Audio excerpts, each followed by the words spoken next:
Seattle Seahawks report, and I am your host, Jordan Giorgio. Those were all your latest news and rumors coming out of Seattle. Now we're going to transition into the top 10 free agent targets that the Seattle Seahawks may pick up in the offseason on the offensive side of the ball. Coming in at number 10, we've got Greg Robinson, offensive tackle. There aren't a ton of offensive line options that the Seahawks should pay, but Greg Robinson is an interesting name. He's a recent high draft pick with potential. An injury ended his season early with Detroit in 2017, which means he could be cheaper than normal. The Seahawks love to jump on these type of market inefficiencies, and it could be just the type of competition Jermaine Ifedi needs to push him without breaking the bank. Next up at number 9, tight end veteran for the Carolina Panthers, Ed Dickson. 30 years old, caught 30 passes for 437 yards and a touchdown for the Panthers in 2017. He was, however, the highest graded pass-blocking tight end in football, according to Pro Football Focus. Dickson earned roughly $2.7 million last year. It'd be shocking to see him get much more than that in free agency, though. But if the Seahawks want a tight end who can stay in the pass block, Dickson is their guy. Next up at number 8, tight end from the Baltimore Ravens, Ben Watson. He's 37 years old and will turn 38 before the season ends.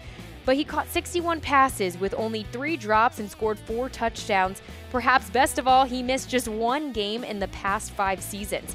That hardly fits the injury expectations of an older player. He also definitely fits this Seahawks culture, and he should come in relatively cheap. Coming in at number 7, running back Isaiah Crowell for the Cleveland Browns. He has a lot of natural talent, and he flashed early in 2016 before the Browns had offensive line issues. However, he was a big disappointment this past season, failing to do anything behind an excellent front when Joe Thomas was healthy. The Seahawks could use a young but established back to fight for a feature role. With Thomas Rao's future uncertain and Eddie Lacy heading out the door, grabbing a youngish back who's been healthy and good when given touches is certainly not a bad way to go.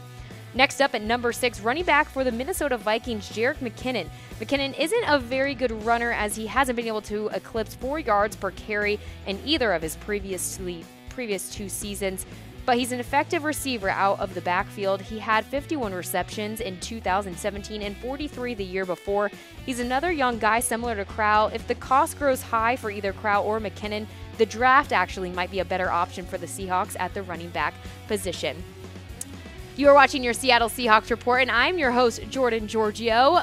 We are going through the top 10 free agent targets for the Seattle Seahawks on the offensive side of the ball. But let's keep it rolling here. Next up, I got for you Nick Folk, kicker from the Buccaneers. At this point, the Seahawks need to just pick up any free agent kicker they can get their hands on. We need to just bring in a veteran who makes kicks and have him compete with Jason Myers and whoever else the Seahawks can find following the draft. Coming in now at number 4, tight end Zach Miller of the Chicago Bears. He only had 20 catches in 2017, but at least he had sure hands as he had just 1 drop. Miller had 47 receptions in 2016 and 11 touchdown catches over the past 3 seasons. Remember, the poor sap has been playing without a quarterback. Pro Football Focus graded him at 75.9 overall last year, and he's graded well over 70 at run blocking each of the past 3 years. Due to his age, he should be significantly more affordable than someone else like Trey Burton.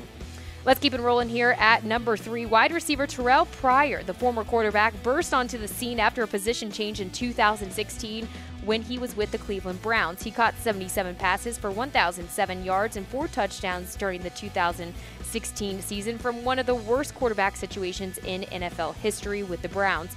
He moved then to the Redskins during 2017, where he struggled to fit in their offense and dropped too many passes, resulting in his benching.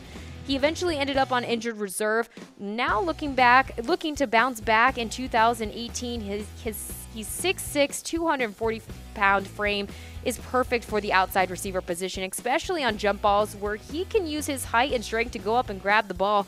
The Seahawks have lacked having a tall wide receiver. Wilson can throw jump balls downfield. If he can regain his hands this offseason, though, he would be a perfect fit in Seattle's system with Wilson and at a discount as well. Taking it now to number 2 on our list, tight end Austin Seferian-Jenkins. He had a breakout year with the New York Jets last season with 50 catches.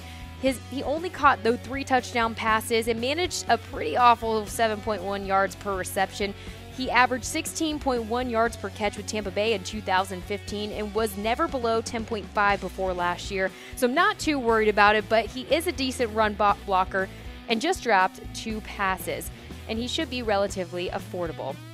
Coming in at number 1, offensive guard Andrew Norwell. The Seahawks have known for the past few seasons now that they must improve their protection up front to enhance Wilson's success as a quarterback.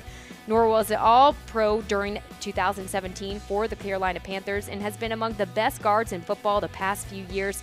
He has a good combination of ability to block for both the run and pass, along with providing some more veteran leadership.